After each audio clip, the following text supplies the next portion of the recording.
নমস্কার। আজকে আমরা ডেকার্টের মেডিটেশনস গ্রন্থের থার্ড মেডিটেশন নিয়ে আলোচনা শুরু করছি। আমরা এর আগে প্রথম অনুধ্যান অর্থাৎ ফার্স্ট মেডিটেশন এবং দ্বিতীয় অনুধ্যান অর্থাৎ সেকেন্ড মেডিটেশনের আলোচনা শেষ করেছি। প্রথম অনুধ্যানে ডেকার্ট সংশয়ের স্বরূপ এবং সংশয়ের ব্যাপ্তি নিয়ে আলোচনা করেছিলেন। দ্বিতীয় অনুধ্যানে ডেকার্ট মনের স্বরূপ এবং মনের জ্ঞান এবং কিভাবে মনের জ্ঞান সম্বন্ধে আমরা নিশ্চিত হতে পারি সেই বিষয়ে আলোচনা করেছিলেন। এবার তৃতীয় অনুধ্যান, যেটার আলোচনা আজকে আমরা শুরু করছি, সেই অনুধ্যানের শিরোনাম হচ্ছে of god that he exists. অর্থাৎ এই অনুধ্যানে ডেকার্ট ঈশ্বর এবং ঈশ্বরের অস্তিত্বের পক্ষে আলোচনা করবেন। ডেকার্ট এই বলে এই অনুধ্যান, তৃতীয় অনুধ্যান শুরু করেছেন যে তিনি এবার তার যে বহিরিন্দ্রিয়গুলো দিয়ে জগতের জ্ঞান হয় সেই সমস্ত ইন্দ্রিয়কে তিনি আপাতত বন্ধ করে দিচ্ছেন। অর্থাৎ তিনি চোখ বন্ধ করে দিচ্ছেন, তিনি কান বন্ধ করে দিচ্ছেন, ইত্যাদি ইত্যাদি। অর্থাৎ তিনি জগতের দিক থেকে তার দৃষ্টিটাকে তুলে এনে নিজের দিকে তাকে নিক্ষেপ করছেন। উনি বলছেন যে এইবার তিনি তার নিজের সঙ্গে একটা আলাপ করবেন, অর্থাৎ তিনি তার নিজেকে বোঝার চেষ্টা করবেন এবং এই নিজের স্বরূপ তাকে নিবিড়ভাবে, অন্তরঙ্গভাবে বোঝার চেষ্টা করবেন।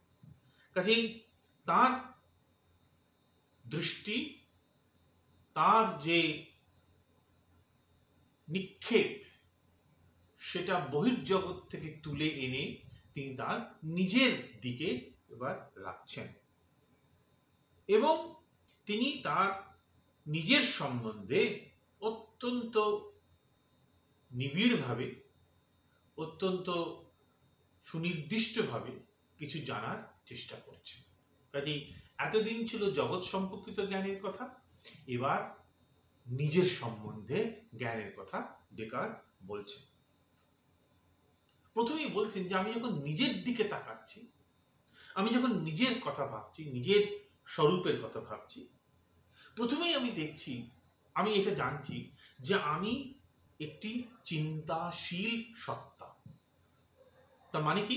তার মানে হচ্ছে আমি এরকম একজন সত্তা যে কিনা সংশয় করতে পারে, যে কিনা কিছু বিবৃতি দিতে পারে, অ্যাফার্ম করতে পারে, যে কিনা কিছু নিষেধ করতে পারে, ইত্যাদি ইত্যাদি, যে কিনা অনেক বিষয় সম্পর্কে জানে না, ইত্যাদি।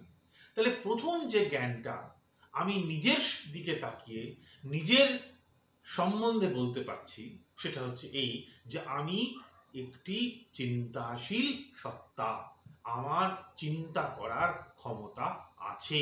অর্থাৎ আমি কোনো কিছুকে সংশয় করতে পারি, কোনো কিছুকে আমি বিবৃতি দিতে পারি, ইত্যাদি ইত্যাদি। এই যে সংশয় করা, বিবৃতি দেওয়া, প্রত্যক্ষ করা, কল্পনা করা, এগুলিকে ডেকার্ট বলেছেন মোডস অফ কনসিয়াসনেস। আমরা বলতে পারি আমাদের চিত্তের বৃত্তি। এবং যখন আমি কোনো কিছুকে প্রত্যক্ষ করছি বলে মনে করছি বা আমি কোনো কিছুকে কল্পনা করছি বলে মনে করছি, তখন সেই বিষয়টা আমার কল্পনা ব্যতীত বা আমার প্রত্যক্ষ ব্যতীত তার কোনো অস্তিত্ব বা সত্তা নেই।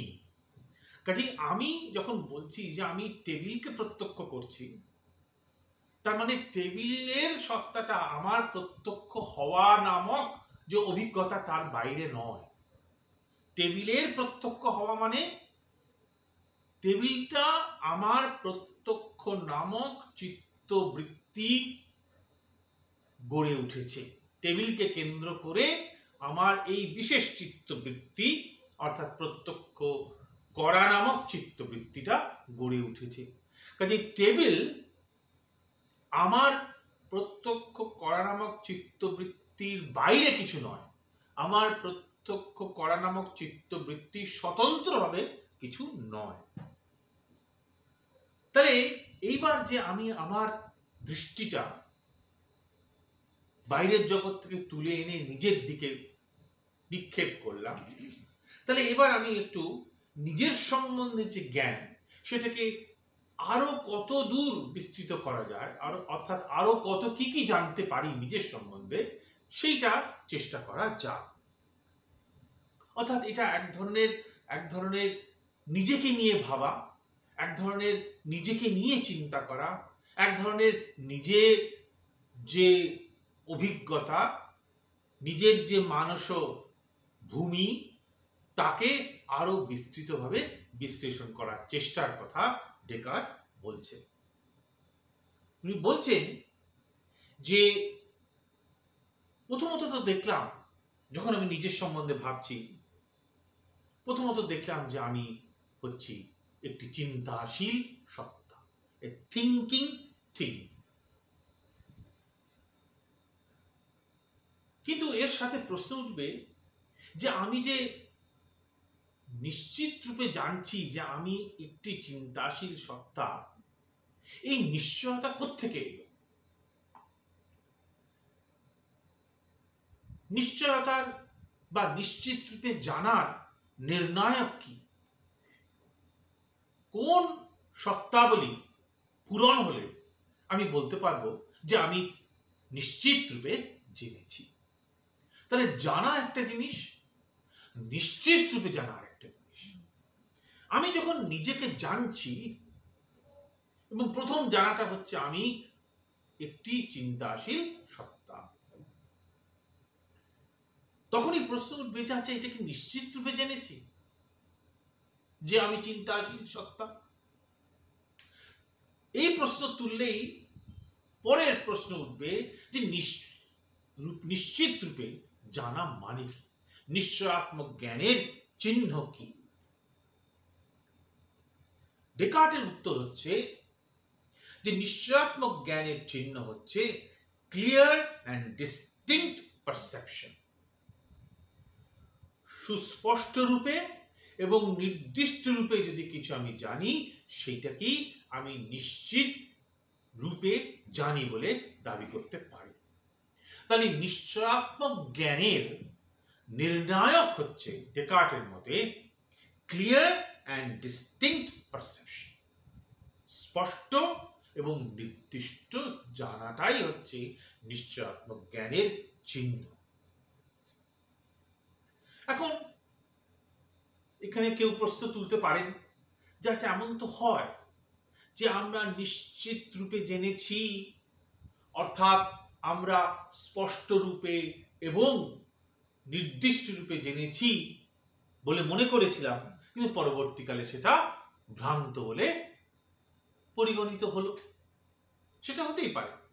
কিন্তু আপাতত আমরা যদি ধরে নিই যে নিশ্চয়াত্মক জ্ঞানের চিহ্ন হচ্ছে কি? Clear and distinct perception. স্পষ্ট এবং নির্দিষ্ট রূপে জানাটাই হচ্ছে নিশ্চয়াত্মক জ্ঞানের চিহ্ন। অর্থাৎ আমি যদি কোনো কিছুকে স্পষ্ট রূপে এবং নির্দিষ্ট রূপে জানতে পারি, তাহলে আমি নিশ্চিত রূপে জেনেছি বলে দাবি করতে পারি। কিন্তু ওই একটু আগেই যে প্রশ্ন তুললাম, সেটা হচ্ছে এই যে আমরা তো এই অভিজ্ঞতা আমাদের আছে যে আমরা অনেক কিছুকেই নিশ্চিত রূপে জেনেছি বলে দাবি করেছিলাম একটা সময়। তারপর পরে দেখা গেল যে না, সেগুলো নিশ্চিত নয়, সেগুলোর মধ্যে সংশয়ের একটা অবকাশ আছে, সেগুলোর মধ্যে ভ্রান্তির একটা অবকাশ আছে। তাহলে এই যে নিশ্চিত রূপে জানি বলে দাবি করেছিলাম, স্পষ্ট রূপে নির্দিষ্ট রূপে জানি বলে দাবি করেছিলাম, সেগুলো কোথায় আছে? এই জগতেই আছে।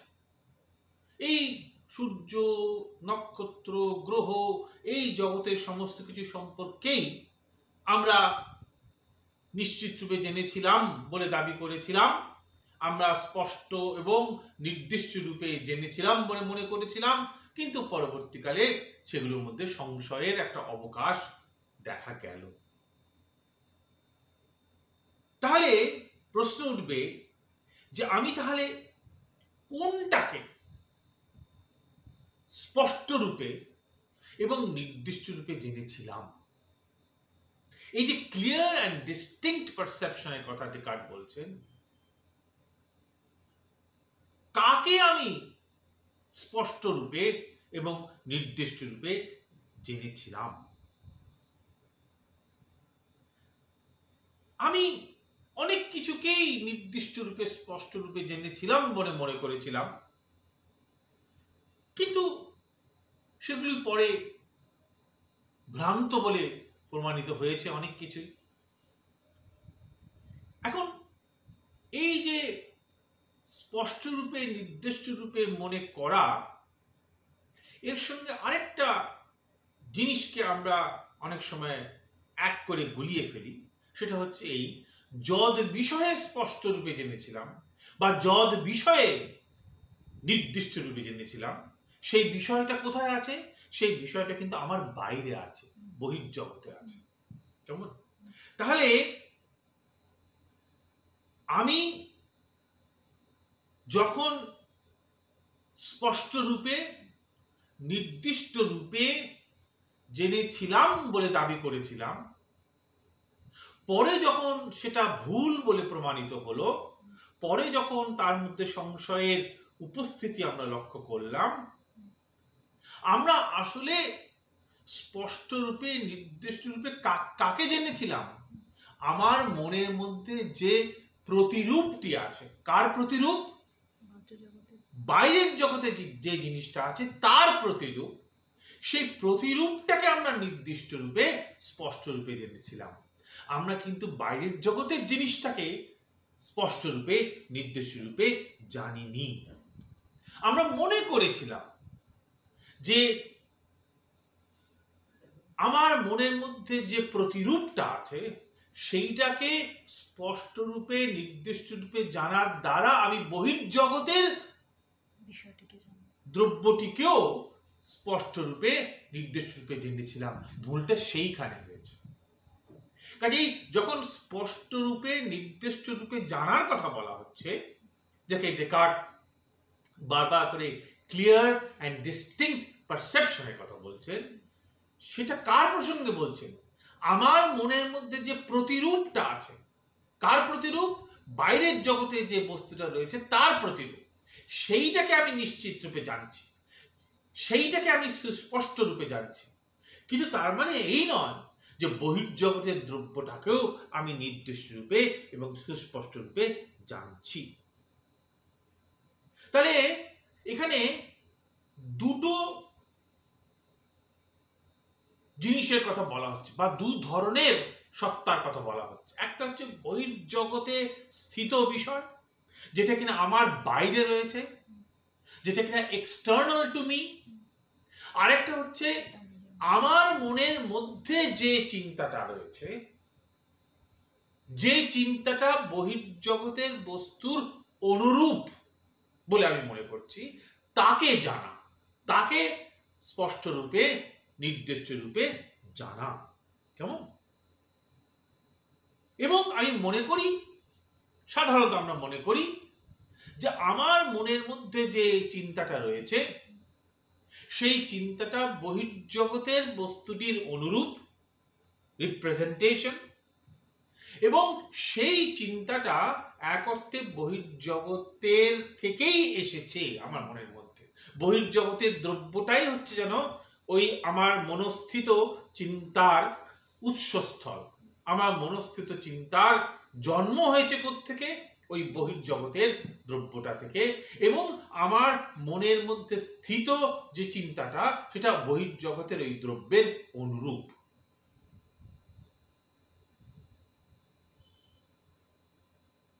এবং যদি এইভাবে আমরা আমাদের অভিজ্ঞতাকে দেখি, তাহলে ডেকার্ট বলছেন যে আমার নিশ্চয়তা কোথায় আছে?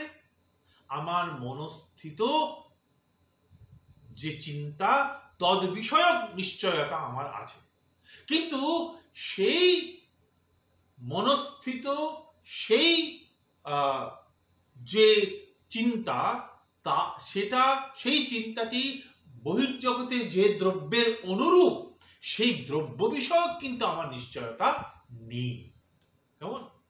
তাহলে নিশ্চয়তার প্রসঙ্গ যখন উঠছে, স্পষ্ট রূপে নির্দিষ্ট রূপে জানার প্রসঙ্গ যখন উঠছে, সেটা কার ক্ষেত্রে প্রযোজ্য? আমার মনস্থিত চিন্তার ক্ষেত্রে প্রযোজ্য। সেই মনস্থিত চিন্তাটা বহির্জগতের যে দ্রব্যটির অনুরূপ বা বহির্জগতের যে দ্রব্য থেকে সেই চিন্তাটার জন্ম হয়েছে, সেই বহির্জগতের দ্রব্য বিষয়ে কিন্তু আমার নিশ্চিত জ্ঞান নেই। সেই বহির্জগৎস্থিত দ্রব্য সম্পর্কে আমার স্পষ্ট এবং নির্দিষ্ট জ্ঞান হয় না। তাহলে যদি নিশ্চয়তার নির্ণায়ক হয়, নিশ্চয়াত্মক জ্ঞানের নির্ণায়ক হয় ক্লিয়ার অ্যান্ড ডিস্টিংক্ট পারসেপশন, স্পষ্ট এবং সুনির্দিষ্ট প্রত্যক্ষ বা জ্ঞান, সেই স্পষ্ট এবং সুনির্দিষ্ট প্রত্যক্ষ কার ক্ষেত্রে প্রযোজ্য? আমার মনস্থিত চিন্তার ক্ষেত্রে প্রযোজ্য। কার ক্ষেত্রে প্রযোজ্য নয়? বহির্জগৎ স্থিত দ্রব্যের ক্ষেত্রে প্রযোজ্য নয়। কিন্তু উল্টো দিকে যদি আমরা গণিতের সত্যগুলির কথা ভাবি, জ্যামিতির সত্যগুলির কথা ভাবি, যেমন উনি উদাহরণ দিয়েছেন 2 সঙ্গে 2 যোগ করলে 4 হয়, এই সত্যগুলো সম্পর্কে তো আমরা নিশ্চিত। এই সত্যগুলি সম্পর্কে আমরা সুনির্দিষ্ট রূপে এবং নিশ্চিত রূপে স্পষ্ট রূপে আমরা দেখতে পারি এই সত্যগুলিকে। তাহলে এই সত্যগুলি সম্বন্ধে কি আমাদের কোনো সংশয়ের অবকাশ থাকে না? উত্তরে ডেকার্ট বলছেন যে একটা মাত্র কারণে আমরা এই গণিতের সত্যগুলি তথা জ্যামিতির সত্যগুলিকেও সংশয়ের কথা ভাবতে পারি, যদি আমরা কেবল মাত্র যদি আমরা মনে করি যে ঈশ্বর আমাদেরকে প্রতারিত করছে, ঈশ্বর আমাদেরকে বিভ্রান্ত করছে, এইটা ভাবতে যে 2 আর 2 যোগ করলে 4 হয়, অন্যথা হয় না। এছাড়া আর কোনোভাবেই ডেকার্ট মনে করেন গাণিতিক সত্যগুলি এবং জ্যামিতিক সত্যগুলিকে সংশয় করার প্রসঙ্গ উঠতে পারে না।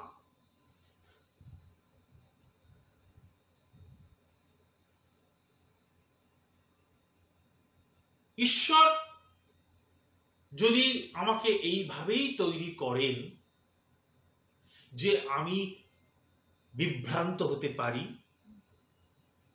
আমার মধ্যে ভ্রান্ত জ্ঞানের সম্ভাবনা আছে,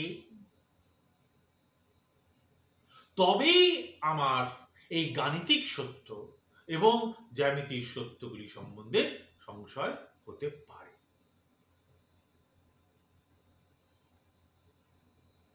এখন এখানেও একটা গুরুত্বপূর্ণ কথা ডেকার্ট বলেছেন যে ঈশ্বর যদি প্রতারণা করেন বা তর্কের খাতিরে যদি আমরা এটা স্বীকার করেও নিই যে ঈশ্বর একজন প্রতারক, ঈশ্বর আমাকে ভুল জ্ঞান দিচ্ছেন, ভুল বোঝাচ্ছেন, এবং সেই ভুল বোঝানোর জন্যই আমি মনে করছি যে 2 আর 2 যোগ করলে 4 হয় এটা নিশ্চিত, এটাকে সংশয় করতে পারছি না। ঈশ্বর যদি এরকম প্রতারক হয়ও বা, ঈশ্বর কিন্তু আমাকে এই বিষয়ে কখনোই প্রতারণা করতে পারবেন না যে আমার অস্তিত্ব নেই, that I am not। কেন আমার যদি অস্তিত্বই না থাকে, আমার অস্তিত্ব যদি সংশয়ের বিষয় হয়, তাহলে ঈশ্বর আমাকে প্রতারণা করবেন কিভাবে? কাজে ঈশ্বর যদি প্রতারক হয়ও, এটা যদি মেনেও নি, তাহলেও কিন্তু একটার বিষয়ে নিশ্চিত যে আমি আছি। আমার সত্তাকে অস্বীকার যদি করি, আমার সত্তা বিষয়ে যদি সংশয় করি, তাহলে ঈশ্বর আমাকেও প্রতারণা করতে পারবেন না। আমি তো নেই, যদি আমি না থাকি তাহলে আর কাকে ঈশ্বর প্রতারণা করবেন? কাজে ঈশ্বরের প্রতারণার প্রসঙ্গ ওঠে না। তাহলে ঠিক একইভাবে ডেকার্ট বলছেন 2 আর 2 যোগ করলে 4 হয়, এই বিষয়েও কিন্তু ঈশ্বর আমাকে প্রতারণা করতে পারেন না। কিন্তু এখানেই দুটি খুব গুরুত্বপূর্ণ প্রশ্ন ওঠে, যে দুটি প্রশ্ন নিয়ে ডেকার্ট আরো বিশদে আলোচনা করবেন। একটা হচ্ছে এই যে ঈশ্বর আদৌ আছেন কিনা, ঈশ্বরের অস্তিত্ব স্বীকার করা যায় কিনা, যুক্তিগ্রাহ্য কিনা। I must inquire whether there is a God। এটা প্রথম প্রশ্ন। দ্বিতীয় প্রশ্ন হচ্ছে যে যদি ঈশ্বর থেকে থাকেন, যদি ঈশ্বরের অস্তিত্ব প্রমাণিত হয়, তাহলে I must examine likewise whether he can be a deceiver। যদি ঈশ্বরের অস্তিত্ব প্রমাণিত হয়ও বা, তাহলে দ্বিতীয় প্রশ্ন উঠবে যে ঈশ্বর প্রতারক হতে পারেন কি না। প্রতারক ঈশ্বরের ধারণা কতখানি গ্রহণযোগ্য, কতখানি যুক্তিগ্রাহ্য, সেটাও আমাদের আলোচনা করে দেখতে হবে। তাহলে এই দুটি প্রশ্ন, ঈশ্বর আছেন কিনা, ঈশ্বরের অস্তিত্ব যুক্তিগ্রাহ্য কিনা, আর দ্বিতীয় প্রশ্ন যদি ঈশ্বর থেকেও থাকেন, ঈশ্বর প্রতারক হতে পারেন কিনা, প্রতারক ঈশ্বরের কথা, প্রতারক রূপী ঈশ্বরের কথা যুক্তিগ্রাহ্য কিনা, এটাও আমাদের আলোচনা করতে হবে। সেখানে যাওয়ার আগে, সেই আলোচনায় প্রবেশ করার আগে ডেকার্ট বলছেন, যাচ্ছা আমাদের মধ্যে যে সমস্ত চিন্তা আছে, যেটাকে এখানে ইংরেজিতে বলা হয়েছে থটস, এই চিন্তার নানা প্রকার ভেদ আমরা করতে পারি। প্রথম প্রকারের যে চিন্তা, তাকে ডেকার্ট বলেছেন আইডিয়া, যার বাংলা আমরা করতে পারি ধারণা। ধারণা বলতে কি বোঝাচ্ছেন ডেকার্ট? বলছেন ইমেজেস অফ থিংস, বহির্জগৎস্থিত দ্রব্যগুলির যে প্রতিচ্ছবি আমার মনের মধ্যে আছে, সেটাকেই ডেকার্ট ধারণা বা আইডিয়া বলেছেন। তাহলে বহির্জগতে টেবিল আছে, সেই টেবিলের একটা প্রতিচ্ছবি, একটা ইমেজ আমার মনের মধ্যে আছে, সেই প্রতিচ্ছবিকেই ডেকার্ট বলেছেন আইডিয়া। এটা হচ্ছে এক ধরনের চিন্তা।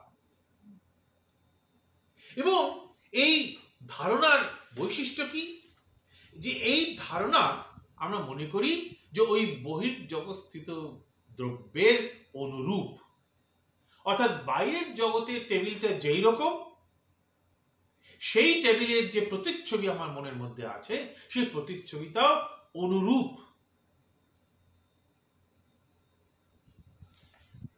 আমার মনে স্থিত যে প্রতিচ্ছবি বা যাকে বলা হচ্ছে ধারণা বা আইডিয়া, সেটা বহির্জগৎস্থিত দ্রব্যের প্রতিনিধিত্ব করে, সেই কারণেই রিপ্রেজেন্ট কথাটা বলা হয়েছে। তাহলে বহির্জগৎস্থিত দ্রব্যের প্রতিনিধি হচ্ছে আমার মনোজগৎ স্থিত ধারণা বা আইডিয়া। এটা হচ্ছে চিন্তার এক প্রকারের চিন্তা। আরেক প্রকারের চিন্তার কথা বলতে গিয়ে ডেকার্ট বলেছেন, যখন ধরুন আমার ইচ্ছা হয়, এটাও তো একটা মানস ক্রিয়া।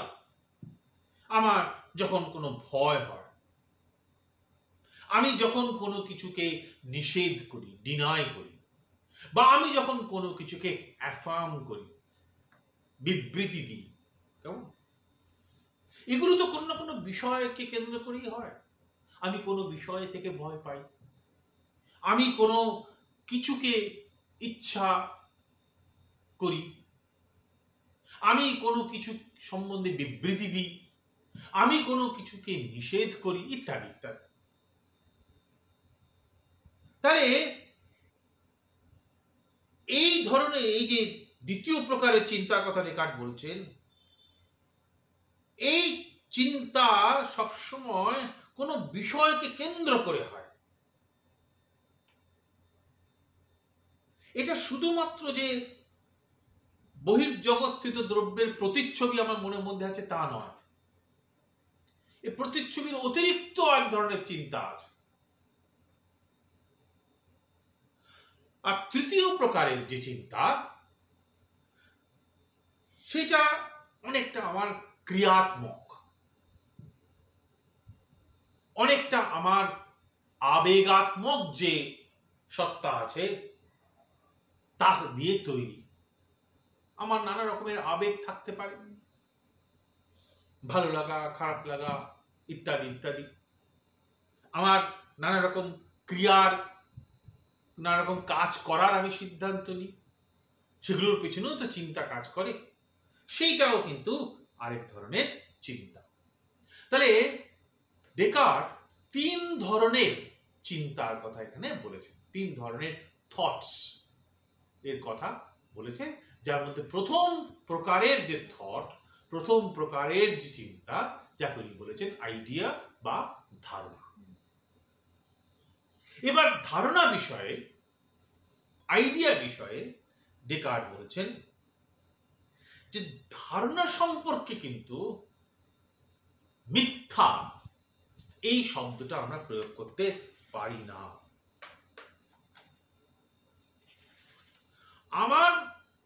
আমি একটা পক্ষীরাজ ঘোড়ার কল্পনা করতেই পারি, তাহলে সেই পক্ষীরাজ ঘোড়াটা আমার মনস্থিত চিন্তার বিষয়, কিন্তু এই পক্ষীরাজ ঘোড়া তো জগতে নেই। পক্ষীরাজ ঘোড়া জগতে না থাকা সত্ত্বেও আমার ধারণার বিষয় সেটা হতে পারে, এবং সেই ধারণার বিষয় হিসেবে সেটা সত্য। They cannot properly speaking be false. কাজেই আমার ধারণাকে মিথ্যা বলার কোনো অর্থ হয় না, কারণ আমি তো কল্পনা করতেই পারি পক্ষীরাজ ঘোড়া। সেই পক্ষীরাজ ঘোড়া জগতে আছে না নেই সেটা অন্য প্রশ্ন। কাজে আমার মনস্থিত ধারণা হিসেবে, আমার মনস্থিত চিন্তার বিষয় হিসেবে আমি পক্ষীরাজ ঘোড়ার কথা বলতেই পারি, এবং সেই মনস্থিত ধারণার বিষয় রূপী যে পক্ষীরাজ ঘোড়া, সেটা মিথ্যা নয়। আমি যদি কোনো কিছুকে ইচ্ছা করি, আমার ইচ্ছা হলো যে আমি আকাশে উড়ব, সেটা তো আমার ইচ্ছার বিষয়, এবং ইচ্ছার বিষয় হিসেবে সেটা তো মিথ্যা হতে পারে না, যদিও বাস্তব জগতে আমার হয়তো আকাশে ওড়ার ক্ষমতা নেই, কোনোদিন থাকবেও না। তাহলে উনি বলছেন, তাহলে এইবার আমাদের দেখা উচিত যে কোন কোন ক্ষেত্রে, কোন কোন বিষয়ে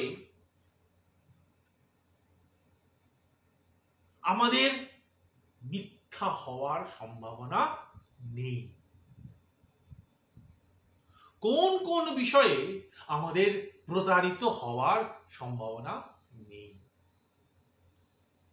বাইরের জগতে টেবিল না থাকলেও নানাভাবে আলোর নানা কারিগরিতে আমার মনে হতে পারে যে বাইরের জগতে একটা টেবিল আছে, কাজেই সেখানে ভ্রান্তির সম্ভাবনা আছে, সেখানে নিশ্চয়তার স্থান নেই, সংশয়ের অবকাশ আছে।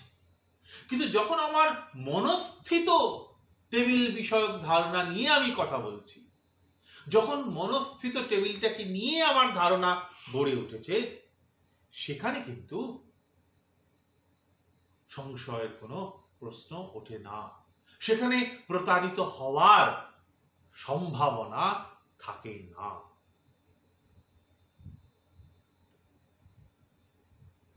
এখন এই যে আইডিয়া বা এই যে ধারণার কথা ডেকার্ট বলছেন, এই ধারণা তিন প্রকারের হতে পারে। কতগুলি ধারণাকে তিনি বলেছেন সহজাত, ইনেট, কতগুলি ধারণাকে বলেছেন অ্যাডভেন্টিশাস, আগন্তুক, কখনো আছে কখনো নেই, কতগুলি ধারণাকে বলেছেন ফ্যাক্টিশাস, অর্থাৎ যেগুলো নিজস্ব কল্পনা প্রসূত।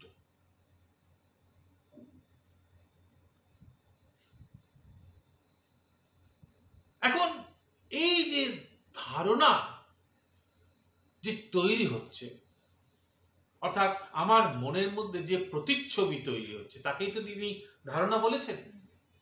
এই প্রতিচ্ছবি তৈরি করার ক্ষমতা কোথায় আছে? আমার মনের মধ্যেই আছে, আমার মনের বাইরে কিন্তু কোথাও নেই সেই ক্ষমতাটা। I hold this power from no other source than my own nature. আমার মনের মধ্যেই যে ক্ষমতা আছে, আমার ভিতরেই যে ক্ষমতা আছে, সেই ক্ষমতা প্রয়োগ করেই আমি এই ধারণাকে তৈরি করছি। কাজেই ধারণার উৎপত্তি বা ধারণার নির্মাণ আমার মনের মধ্য থেকেই হচ্ছে। আমার মনের ক্ষমতা প্রয়োগ করেই আমি এই ধারণাকে তৈরি করছি। এখন কেউ বলতে পারে যে আমার মনে যত ধারণা আছে সব ধারণাই হচ্ছে আগন্তুক, কখনো আছে কখনো নেই। কেউ বলতে পারে সব ধারণাই হচ্ছে আমার কল্পনা প্রসূত।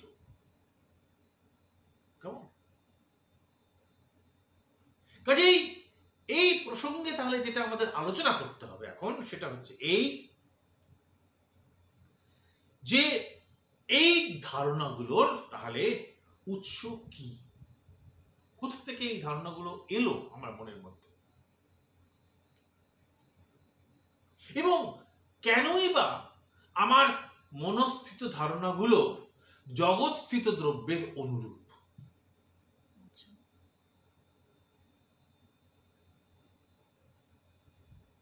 দুটো সম্ভাব্য উত্তরের কথা ডেকার্ট বলেছেন, অর্থাৎ দুভাবে এই প্রশ্নের উত্তর দেওয়া যায়। কেউ বলতে পারে যে প্রকৃতি আমাদের এইভাবেই শিখিয়েছে, প্রকৃতি আমাদের এইভাবেই তৈরি করেছে যে আমার মনের মধ্যে টেবিলের যে ধারণাটা আছে সেই ধারণাটা বহির জগতে স্থিত টেবিলের অনুরূপ।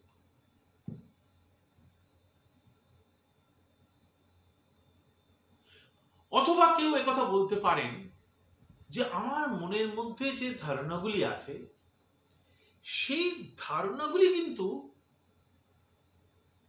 আমার ইচ্ছার উপর নির্ভর করে না, সেই ধারণাগুলি আমার মনের উপর যেন চেপে দেওয়া হয়, আমার মনের উপর যেন চাপিয়ে দেওয়া হয় সেই ধারণাগুলোকে। সেটা আমি ইচ্ছা করি বা না করি তাতে কিছু যায় আসে না। উদাহরণ দিয়েছেন ডেকার্ট, আমি ঘরের মধ্যে আগুন জ্বলছে, ফায়ার প্লেস, আমি তার সামনে বসে আছি, বসে আমার গরমের অভিজ্ঞতা হচ্ছে, গরমের অনুভূতি হচ্ছে। এই যে গরমের অনুভূতি হচ্ছে, এটা তো আমার ইচ্ছা অনিচ্ছার উপর নির্ভর করে না। কেউ বলতে পারে যে সামনে আগুন জ্বলছে, আমি ইচ্ছা করি বা না করি আমার এই গরমের অনুভূতি হবে। কাজেই দুটো সম্ভাব্য উত্তরের কথা ডেকার্ট এখানে বলছেন। একটা হচ্ছে প্রকৃতি আমাদের এইভাবেই তৈরি করেছেন যাতে কিনা আমাদের মনের মধ্যে এমন ধারণাগুলো থাকে যে ধারণাগুলো বহির্জগৎ স্থিত দ্রব্যের অনুরূপ। অথবা কেউ বলতে পারে যে আমার মনের ধারণাগুলোর উপর আমার কোনো ক্ষমতা নেই, আমার কোনো অধিকারও নেই। হ্যাঁ, আমার মনের ধারণাগুলি আমার উপর মনের উপর চাপিয়ে দেওয়া হয়, সেটা বহির্জগৎস্থিত দ্রব্যের দ্বারা সেগুলো আমার মনের উপর যেন এসে পড়ে, আমার তাতে কোনো ভূমিকা নেই। এখন ডেকার্ট বলছেন যে এই উত্তরগুলো যথেষ্ট কিনা, এই উত্তরগুলি কতটা গ্রহণযোগ্য সেই বিষয়ে আমাদের আলোচনা করা দরকার। উনি বলছেন যে যখন কেউ বলছেন যে প্রকৃতি আমাদের এভাবে তৈরি করেছে, প্রকৃতি আমাদের এভাবে শিখিয়েছে যে এইরকম ধারণা আমার মনের মধ্যে থাকবে, যে ধারণাগুলি জগৎ স্থিত বহির্জগতে স্থিত দ্রব্যের অনুরূপ। এখানে প্রকৃতি শিখিয়েছে কথাটাকে কিভাবে বুঝবো? প্রকৃতি শিখিয়েছে একটা মানে হতে পারে যে আমাদের মধ্যে, মানুষের মধ্যে একটা স্বতঃস্ফূর্ত প্রবৃত্তি আছে, স্বতঃস্ফূর্ত প্রবণতা আছে, কেমন, যেটা কিনা যে প্রবণতার জন্য আমরা ভাবতে অভ্যস্ত যে আমার মনস্থিত ধারণা আর বহির্জগৎস্থিত দ্রব্য পরস্পরের মধ্যে একটা আনুরূপ্য আছে, পরস্পরের মধ্যে একটা মিল আছে, একটা আরেকটাকে রিপ্রেজেন্ট করে, একটার সঙ্গে আরেকটার রিজেম্বলেন্স আছে, সারূপ্য আছে। অথবা কেউ বলতে পারেন যে এক ধরনের ন্যাচারাল লাইট, এক ধরনের স্বাভাবিক প্রকাশ ধর্মিতা এই জগতের মধ্যে আছে, যে স্বাভাবিক প্রকাশ ধর্মিতার জন্য আমরা সর্বদাই দেখি যে আমাদের মনের মধ্যে এমন ধারণাগুলো আছে যে ধারণাগুলো বহির্জগতে স্থিত দ্রব্যের অনুরূপ। ডেকার্ট বলছেন যদি আমরা ওই দ্বিতীয় যে সম্ভাব্য ব্যাখ্যা তার কথা ভাবি, অর্থাৎ যদি আমরা ওই একটা স্বাভাবিক প্রকাশ ধর্মিতার কথা ভাবি, যাকে ডেকার্ট বলেছেন ন্যাচারাল লাইট, তার কথা যদি ভাবি, তাহলে সত্যি সেখানে সেই বিষয়ে সংশয়ের কোনো প্রশ্ন ওঠে না। সেটা তো ন্যাচারাল লাইট, স্বাভাবিকভাবেই জগতে সৃষ্টির মধ্যে এইভাবেই হয়েছে, কাজে সেটাই হবে।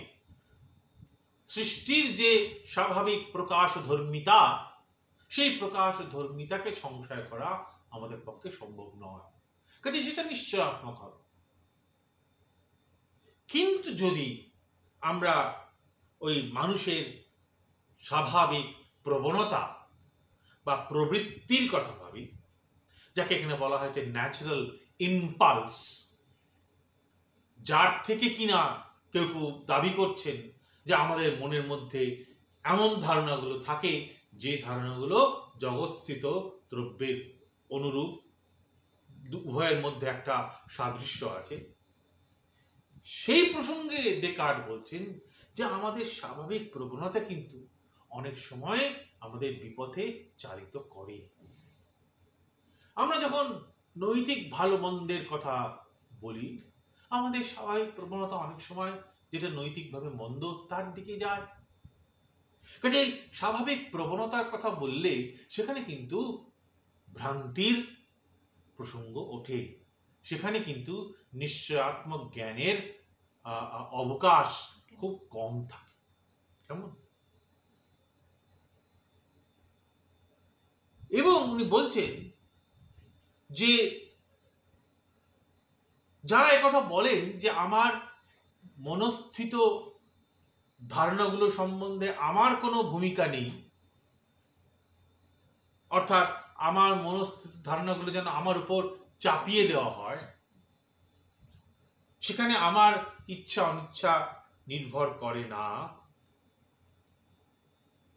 ওই যে উদাহরণটা দেওয়া হয়েছিল যে আগুনের সামনে বসে আছি, আমার গরমের অভিজ্ঞতা হচ্ছে, এই যে গরমের অভিজ্ঞতা হচ্ছে এটা তো আমার ইচ্ছা অনিচ্ছা উপর নির্ভর করে না। সেই প্রসঙ্গে ডেকার্ট বলছেন যে ঠিক স্বাভাবিক প্রবণতা সম্পর্কে যে কথা বলা হয়েছিল, যেটা অনেক সময়তেই আমাদের ভ্রান্তির দিকে নিয়ে যায়, নিশ্চয়তার প্রসঙ্গ যেখানে ওঠে না, ঠিক এই সেই রকমই যে যেখানে বলা হচ্ছে যে আমার কোনো ভূমিকাই নেই, আমি যেন যাকে বলা হয় একেবারে নিশ্চুপভাবে নিশ্চেষ্টভাবে আমার উপর কতগুলো ধারণা চাপিয়ে দেওয়া হচ্ছে, সেই মতকেও ডেকার্ট স্বীকার করতে রাজি নন।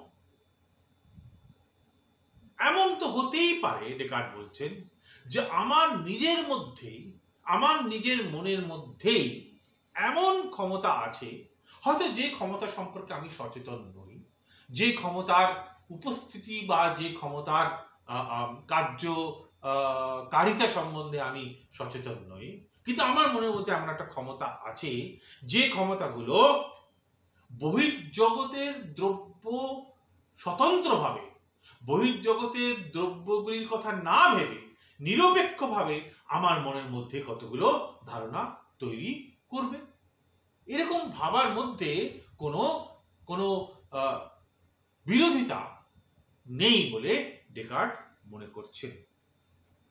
তাহলে যদি এই কথা আমরা স্বীকার করি, ডেকার্ট মনে করছেন, তাহলে আমাদের বলতে হবে যে আমাদের মনের মধ্যেই এমন কিছু ক্ষমতা আছে, যে ক্ষমতা সম্বন্ধে হয়তো আমরা নিজেরাও সচেতন নই, কিন্তু সেই ক্ষমতার ফলেই আমার মনের মধ্যে এই ধারণাগুলোর জন্ম হয়, এই ধারণাগুলোর উৎপত্তি হয়। উনি বলছেন যে বহির্জগৎ থেকেই আমার কাছে ধারণা আসে এবং যে ধারণা সম্পর্কে আমার কোনো ভূমিকা নেই, আমার কোনো সক্রিয় ভূমিকা নেই, এই কথা বলার মধ্যে অসুবিধা হচ্ছে এই যে ডেকার্ট উদাহরণ দিয়েছেন যে একদিকে আমার মনের মধ্যে ধারণা আছে যে সূর্য হচ্ছে একটা থালার মতো, তার আকৃতি, হ্যাঁ হ্যাঁ এখান থেকে দেখে মনে হচ্ছে এতটা দূরে আছে, কিন্তু আবার এই ধারণাও আমার মনের মধ্যে আছে যে মোটেই সূর্য থালার মতো নয়, এর থেকে অনেক গুণ বড় এবং অনেক অনেক দূরে আছে জগৎ থেকে, পৃথিবী থেকে। তাহলে এই যে পরস্পর বিরোধী ধারণা আমার মনের মধ্যে যদি থাকে, তাহলে আমি বহির্জগৎ থেকেই আমার মনের মধ্যে ধারণা আসছে এবং সেই ধারণার আশা এবং থাকা আমার মনের মধ্যে, সেই বিষয়ে আমার কোনো ভূমিকা নেই, হ্যাঁ, এই কথাটা আর সেখানে গ্রহণযোগ্য হবে না। তাহলে এই আলোচনা থেকে, এই আলোচনার উপর ভিত্তি করে ডেকার্ট বলছেন যে এক ধরনের অন্ধ প্রবণতা থেকেই আমরা কিছু নিশ্চয়াত্মক জ্ঞানে পৌঁছতে পারি, এই কথাটা আমরা বলতে পারবো না। আরো বড় কথা ডেকার্ট বলছেন যে আমরা যে মনে করেছিলাম যে বহির্জগৎস্থিত দ্রব্যই হচ্ছে আমার মনস্থিত ধারণার উৎস, এই কথাটাও কিন্তু আর শেষ পর্যন্ত বলা যাবে